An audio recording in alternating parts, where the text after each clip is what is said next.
Warm welcome. You are watching 7 at 7, the only news bulletin where we curate the day's top 7 stories for our viewers. Now, the Delhi Health Minister Satyendar Jain's health condition has only worsened after he was tested positive for coronavirus just about 2 days ago. What we do know right now is Satyendar Jain has been shifted to Delhi's Max Hospital for plasma therapy. His latest CT scan shows a big patch in his lung, which has in fact increased and may lead to complications later. The health minister is currently on oxygen support. Meanwhile, the other angle to the story is of the Ministry of Home and the Delhi government now in disagreement over quarantine norms for patients. Sources have told India Today that the MHA wants compulsory 5-day institutional quarantine in Delhi for anyone who tests positive. But the Aam Aadmi Party government is vehemently opposed to the idea. So far, asymptomatics or mild symptom patients have been kept in home isolation.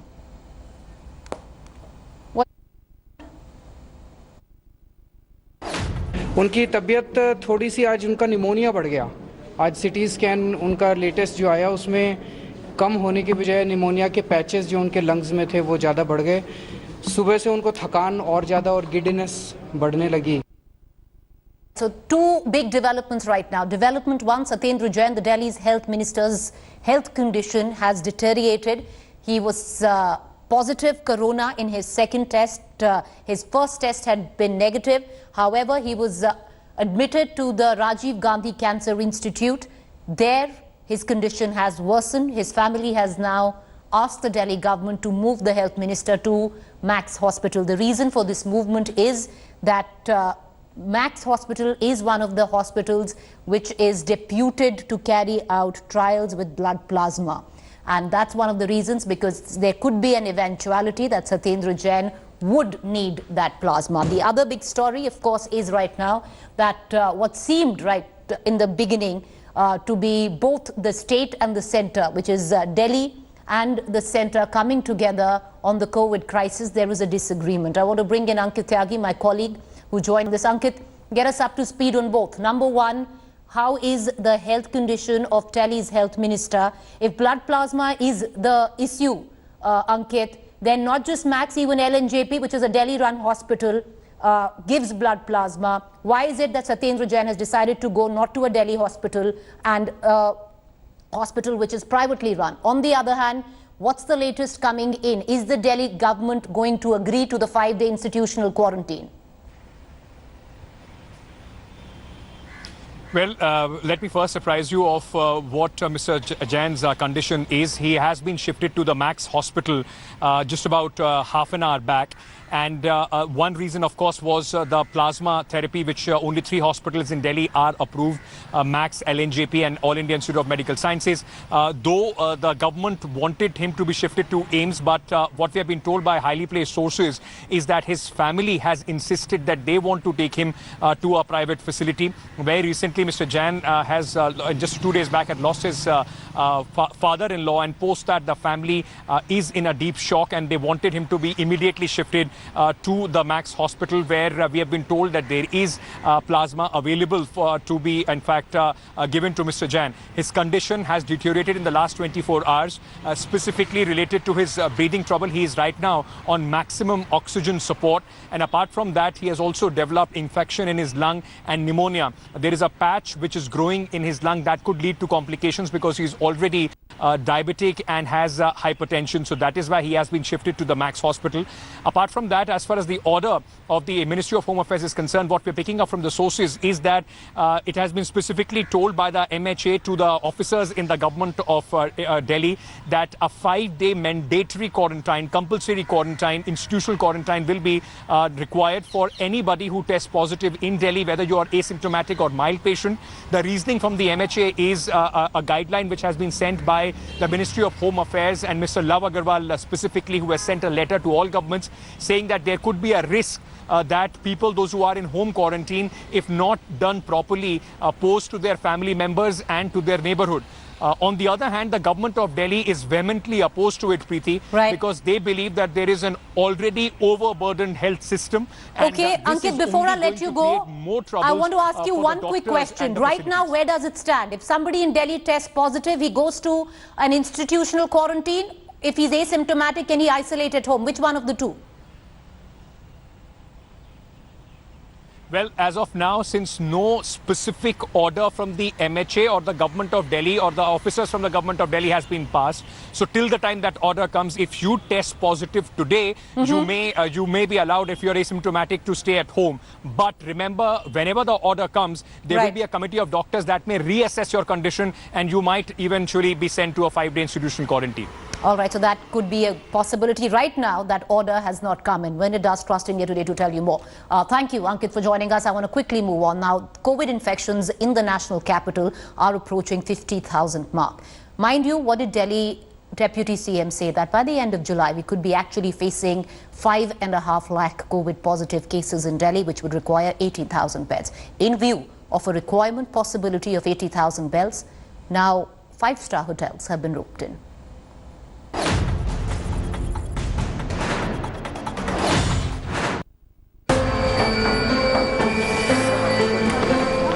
The rise in Delhi's COVID graph, high pressure on hospitals, lack of beds, a health system collapsing as COVID continues to stall.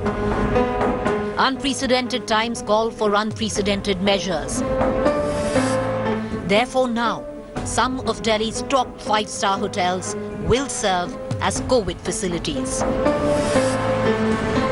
With alarming projections of 5.5 lakh cases by July end in the capital and the need for 80,000 beds till then, the decision to attach hotels to hospitals was taken by the Delhi government in view of the acute shortage of beds in the city. Only asymptomatic patients or those who have recovered and waiting to be discharged will be kept in the hotel rooms so that hospital beds can be used for serious patients. According to the government's decision, the room rent in a 5-star hotel will be rupees 5,000 a day.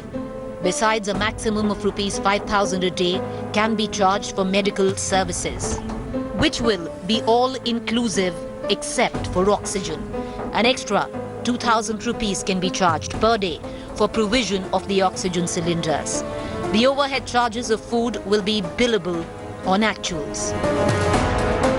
Premium hotels that have been drawn into the COVID duty till now in Delhi are Max Saket attached to the Sheraton Hotel with 220 beds, Apollo Hospital attached to Hotel Surya New Friends Colony with 200 beds, Batra Hospital attached to Hotel Crown Plaza with 400 beds, BL Kapoor Hospital attached to Hotel Siddharth with 200 beds, Gangaram Hospital attached to Hotel Taj Mansingh. The hotels will have the responsibility of providing rooms and food to the patients. It will also be in charge of the housekeeping duties. The hospitals will compensate for the shortage of staff in the hotel and will be in charge of treatment and providing ambulance services. The patients will have to pay the hospital, which will then reimburse the hotel. However, the hospitality industry has raised concerns, stating this move will deal a body blow to business. Moreover, their staff, their infrastructure is not equipped to deal with critical care. Another allegation is why the government is not attaching government-owned hotels like Samrat, Ashoka and Centaur, but targeting privately owned hotels. There are also questions being raised on being chosen over another. The administration of Taj Mansingh has asked why the Oberoi hasn't been picked, hoping to pass the buck. Ultimately, it's a battle against COVID. And if you are called upon to pick up arms, there should be little resistance. It is, after all, a fight for your country. Bureau Report, India Today.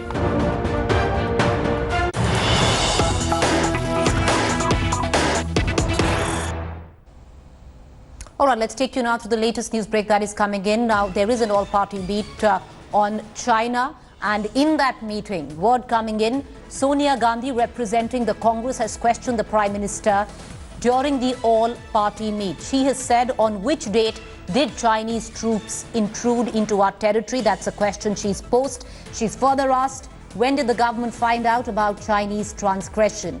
Urging the government to be more transparent, disclose sequence of events from April to June. I want to connect to our National Affairs editor, Rahul Srivastava, who's reporting on the all-party meet which ensues as we speak. You know, Rahul, one of the main issues which the Congress wanted to raise was the issue of transparency, and it seems Sonia Gandhi echoing the same in the meeting.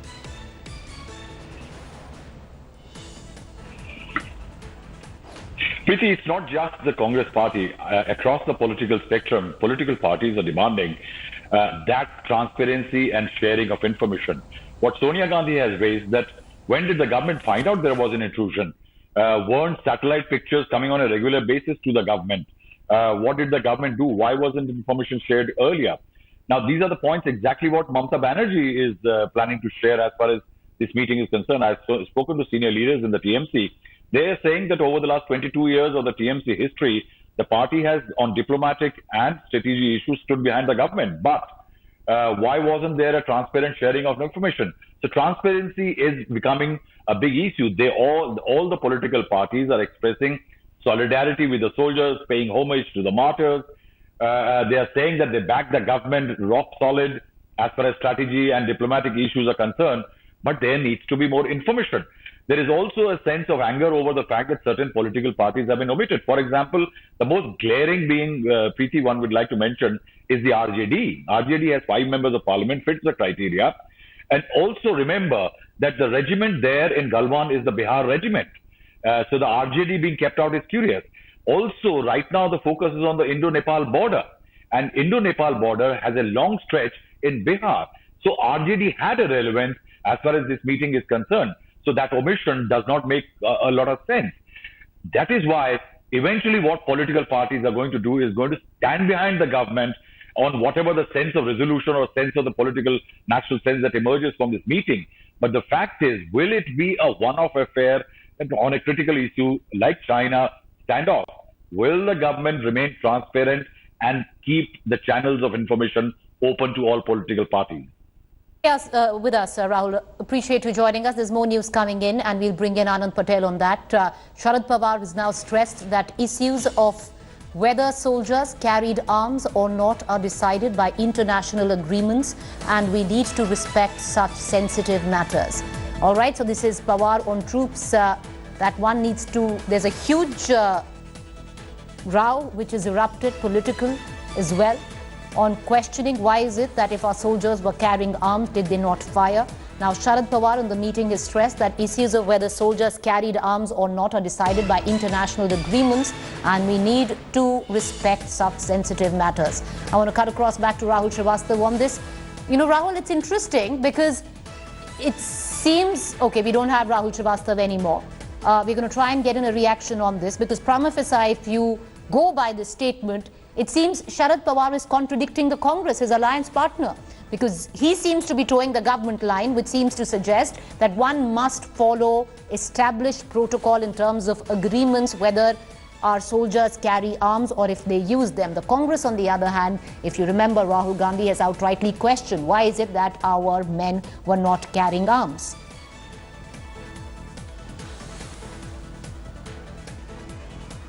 Meanwhile, results for the Rajya Sabha polls are out for several seats. BJP's Jyotiraditya Scindia, Congress's Digvijay Singh, and Congress have entered the Rajya Sabha from Madhya Pradesh. BJP has also won the 3rd seat from Madhya Pradesh in Rajasthan. All right, so that is interesting. BJP has won 2 seats and 1 seat has gone to Digvijay Singh of the Congress. The Congress has won 2 seats while BJP managed to get 1. Okay, we're going to try and get in a larger understanding of the latest information that's coming in. Remember, Rajasthan and Gujarat witnessed resort politics with Congress moving their MLAs in these 2 states to resort to protect them from poaching. While in Andhra Pradesh, Jagan Mohan Reddy's YSRCP has won all the 4 seats.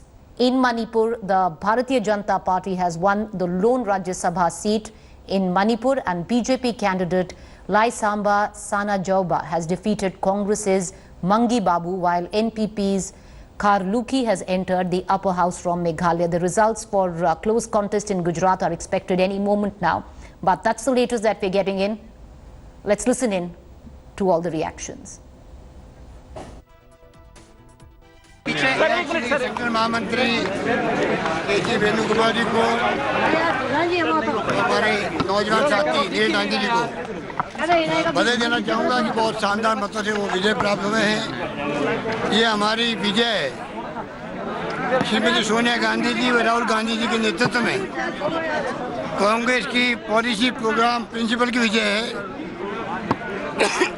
मुझे खुशी है कि तमाम विधायकों ने एकजुट होकर के वोट दिए। अंत में वही हुआ जो मैं शुरू से कहता आया था। राजस्थान में हमारे दोनों कैंडिडेट पूरे बहुमत के साथ जीत कर गए हैं और ये दोनों नीरज दांगी जी और वेणुगोपाल जी दिल्ली में कांग्रेस की तरफ से और राजस्थान के मुद्दों को वहाँ पर उठाएंगे। आज का दिन बड़ा महत्वपूर्ण है क्योंकि संख्या बल है उसका पूरा वोट हम लोगों को मिला और मुझे कहने में कोई संकोच नहीं है कि बहुत स्ट्रॉन्ग मैसेज आज जयपुर से जाएगा हमारे दोनों उम्मीदवारों के माध्यम से कांग्रेस पार्टी की सरकार के पक्ष में। Right, so let's get you the breakdown. There's been heavy drama in 3 states over the Rajya Sabha elections. In Gujarat, charges of poaching flew. In Rajasthan MLAs till the Rajya Sabha assembly elections were in a resort. On the other hand, Madhya Pradesh, remember, an entire government nearly possibly fell on the basis of that. And I want to connect right now to Hemendra, who's joining us, as well as Dev Ankur. Hemendra, I'll come to you first. 3 seats up for grabs in Madhya Pradesh. Break it down for us. Jyotiraditya Scindia has made it to the Rajya Sabha. Digvijay Singh from the Congress on a second term has made it to the Rajya Sabha. Give us details.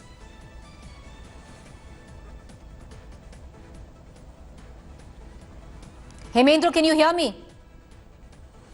Okay, we don't have Hemendra. We're going to try and connect to him. I want to connect right now to Dev Ankur. Dev, the last 1 week, the entire resort politics saga was woven only around the Rajya Sabha elections. The Congress seemingly have come good. Give us the details. In fact, more than a week, Preeti, for about 10 days, the Congress MLAs had been shifting from one resort to another. In fact, they were holed up at 2 resorts, 2 5-star properties in Jaipur. But during the last 2 or 3 days, the BJP MLAs were also there at a hotel in Jaipur.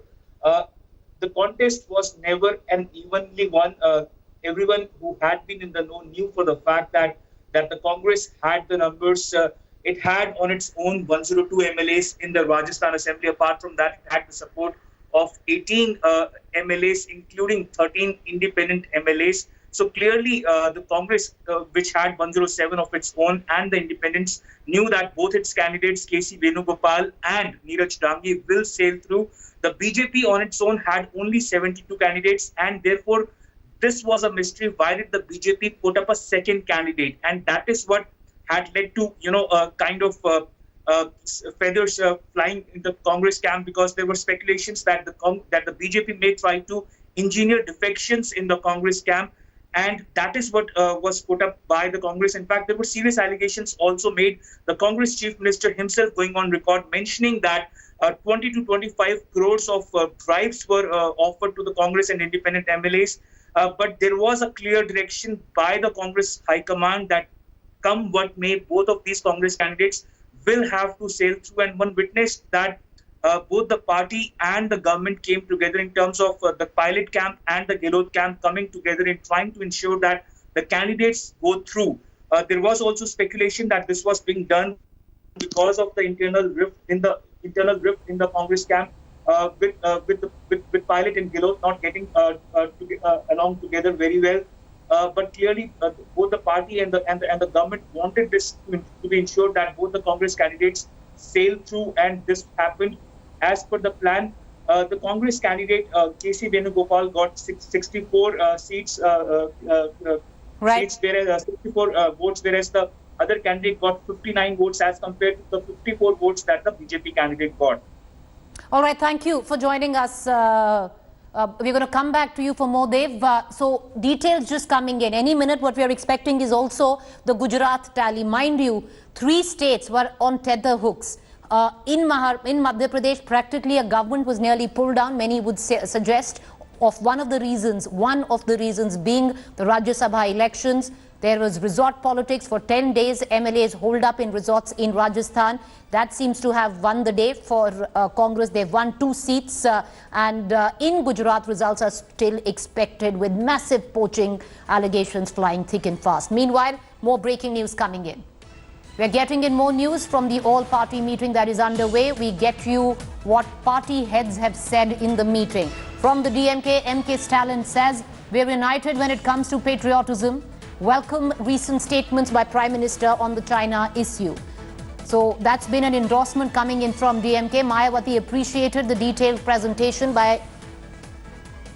she stressed on taking appropriate measures on trade and investment front to counter China. She also said this is not the time for politics and firmly stands with Prime Minister Modi on whatever decision he takes. KCR says that Prime Minister's clarity on Kashmir has angered China. Emphasizing by the PM on Kashmir development has also angered China. He stressed that Prime Minister's call of Atmanirbhar Bharat has rattled China. So this is the basic information that is coming in right now.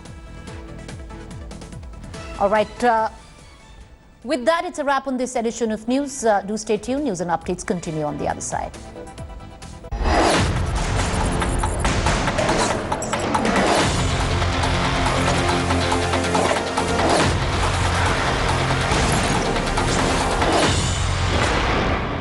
Hi everyone, Preeti Chaudhary here. Hope you like this video. For latest news and analysis, like and subscribe to the India Today YouTube channel. And don't forget to press the bell icon to stay updated. Thank you for watching.